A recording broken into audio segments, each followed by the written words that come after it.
Hello and welcome to Heavenly Album Covers. Here we are on a clear day. The rain has finally stopped. I won't be teleworking next week. This will be the last day I telework because it was raining, and it looks like it's going to stop raining next week, so I won't have to telework. I work for not a record company. They don't call them record companies anymore.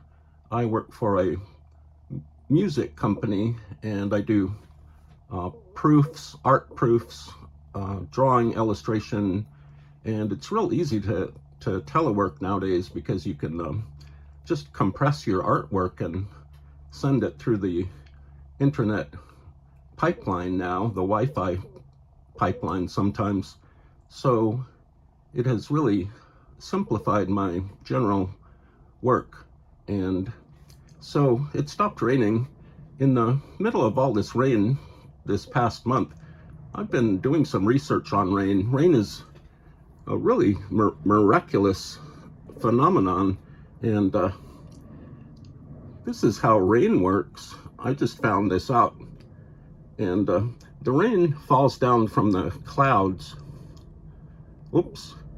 And it also, the rain comes out of our shower heads, and it allows us to take showers and clean ourselves and be sanitary and happy. And all sorts of people take showers. This woman seems to really be enjoying her shower here. This is rain coming out of her shower head, and she's wearing a shower cap. She must have really nice hair that she needs to protect. And the rain is stored up in the sky in these square, they're like mystical rain vessels that float in the sky. They look kind of like roll-away carry-on luggage devices. And then the rain, the people that follow rain, they do all of these balancing chemical equations which allow the rain to fall. And these are the raindrops that come out of these things, these vessels, these square luggage-like vessels. And those are the equations. And so the raindrops fall, and everybody's happy because they can get wet and their cars can become clean without going to a car wash because the rain comes down. And everyone is happy when it rains. And so I think for the time being, the rain has stopped here where we are, and we can get back to the business of album covers.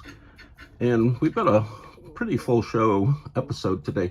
This is Blue Oyster Cult's album, Agents of Fortune. Now, the agents, I can't pronounce that. I need some coffee. My mouth gets dry after it rains. And so the agents in the album title refer to insurance agents. The Blue Oyster Cult band had to take out many insurance policies, and this album is all about the insurance agents that eventually brought the band great fortune. This is a man, a card player. He's a magician, and he's kind of pointing to these tarot cards. I think they might be I Ching tarot cards. He's dressed up in a kind of a purple fortune-telling suit here. Here's the Columbia Records label right down here in the corner. This was released on Columbia Records in 1976, I believe. And this fortune teller, the insurance agent of fortune, has a kind of a Freddie Mercury mustache here. He has a very pleasant demeanor and facial expression. It looks like he's in some sort of castle.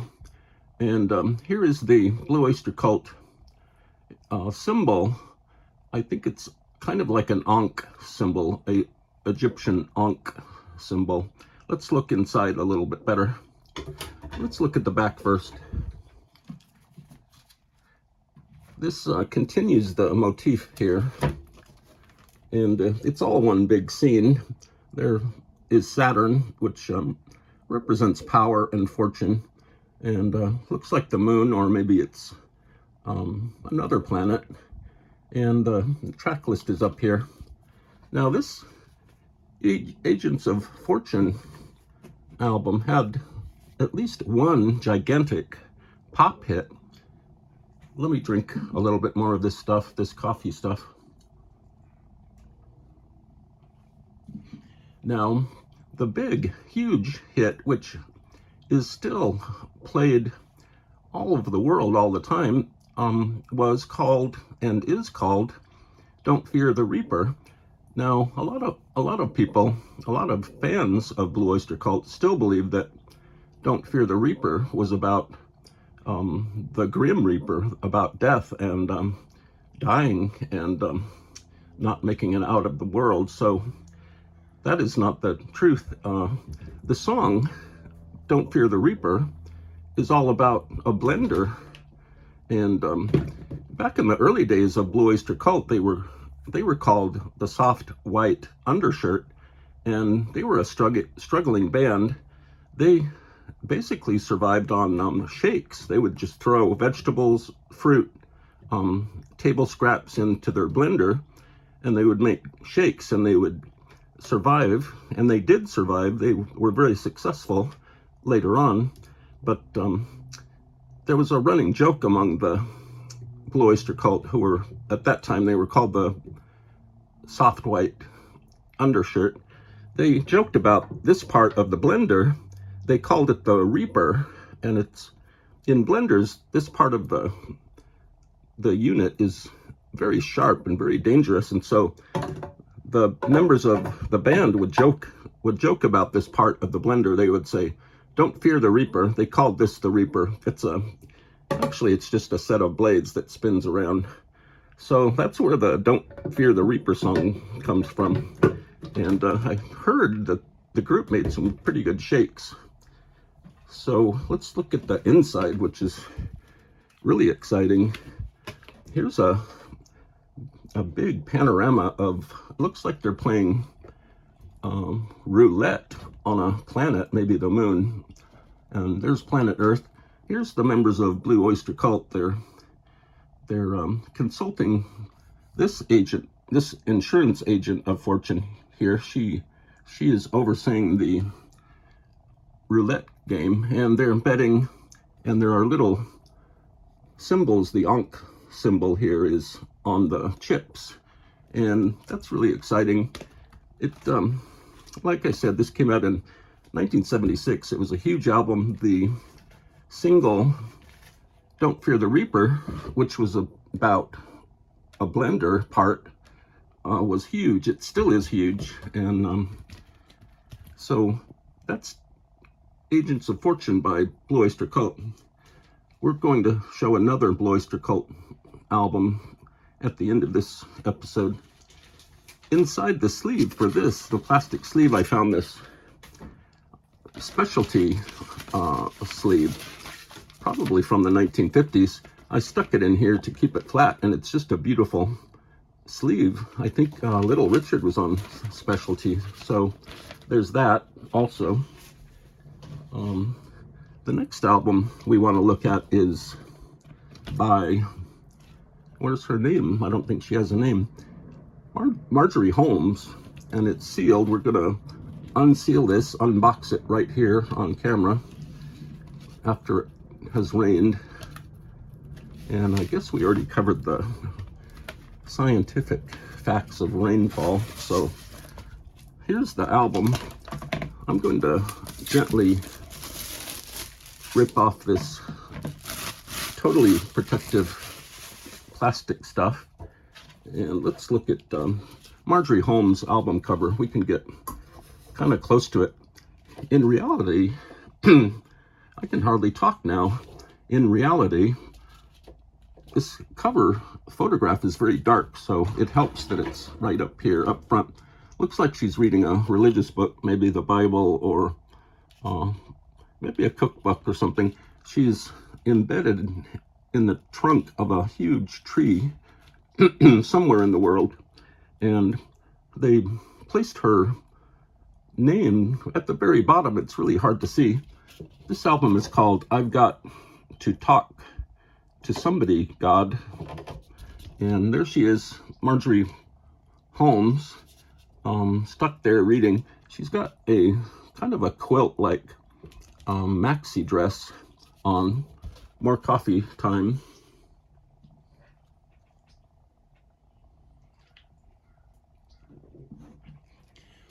And the flip side of the album, once again, here's Marjorie Holmes, or Home, is reading. Looks like she's actually inside the tree with the squirrels and the other wildlife. She's actually she's reading a book called I've Got to Talk to Somebody, God. It's the name of the book is the name of the album, and maybe this whole album was a promotional device for the book. And there's various sacred songs that she sings, I think. Otherwise, the album is kind of devoid of real facts. And here's a very small bunch of printing down here. I think I was right. This printing says, this recording is adapted from I've Got to Talk to Somebody, God by Marjorie Holmes Miguel, copyright 1968. And it was printed and published by Doubleday. So it must have been a pretty big book. And so it's possible that she's actually reciting parts of her book here. I haven't listened to this yet.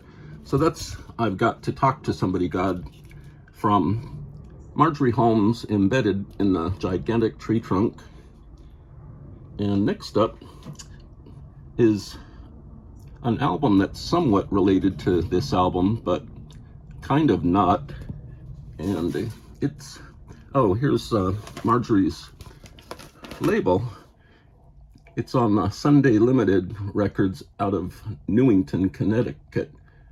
I have a feeling it's spoken word of some sort. And here's me dropping my pointer. Here is On Your Feet or On Your Knees by the Blue Oyster Cult.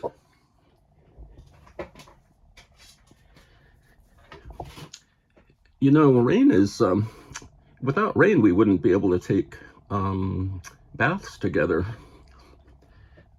And I've got to get some more coffee. I'll put my pointer here and wiggle it around so you know that I'm still alive.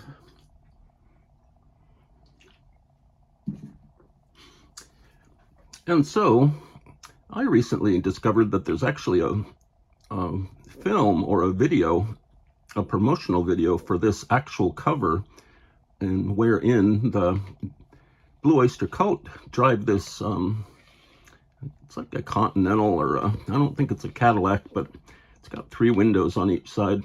And the video film just shows them kind of furiously driving this car around, and then they wind up in this monk's cloister or something.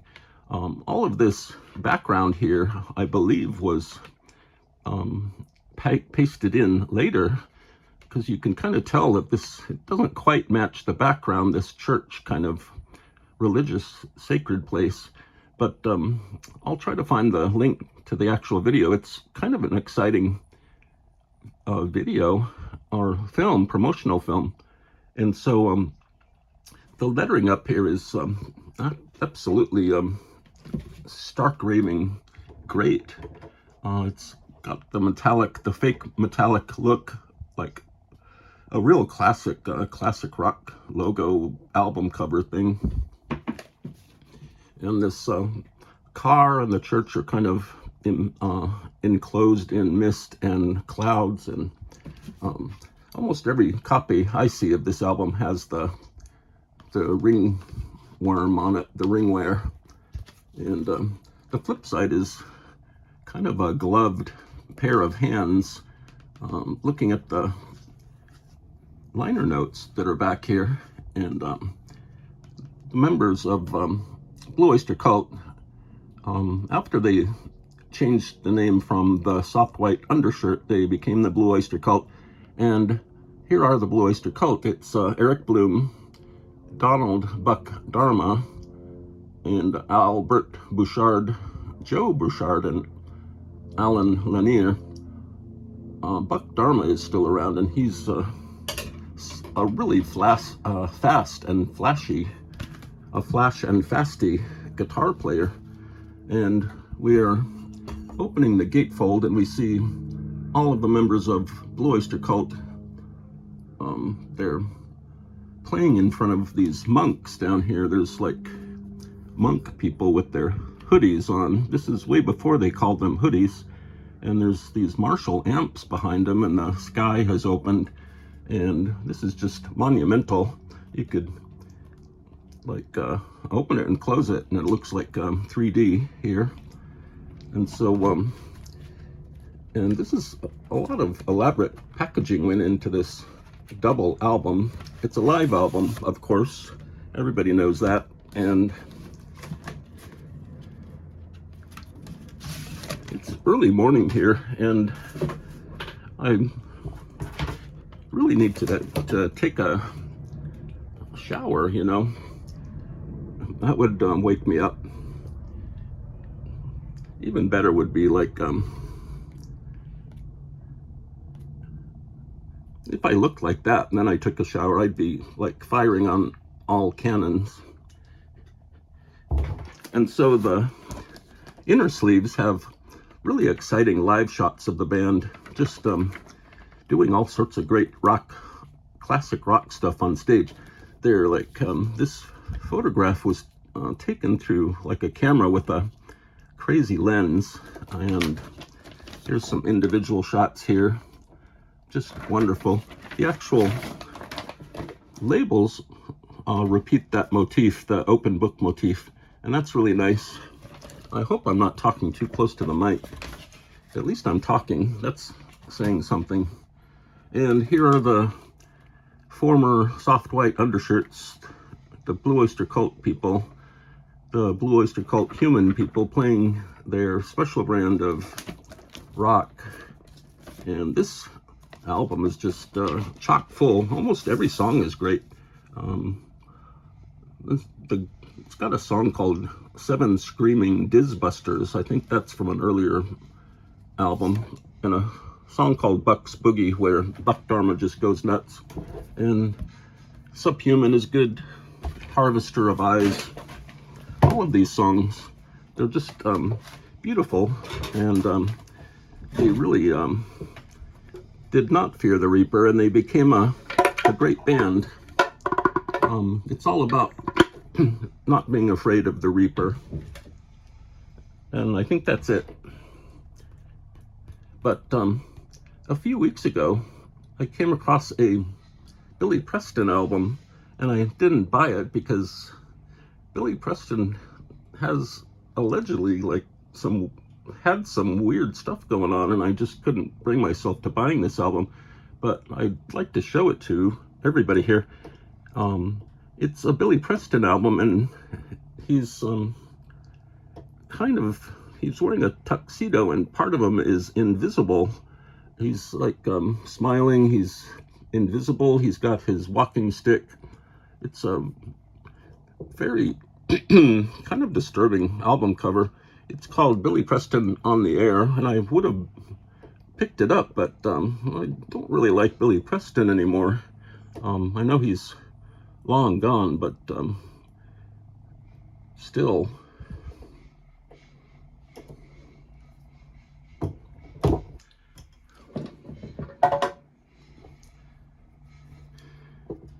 Something like this, you don't really want to, you don't want to grab it like that, because that would be wrong and incorrect, and it would hurt.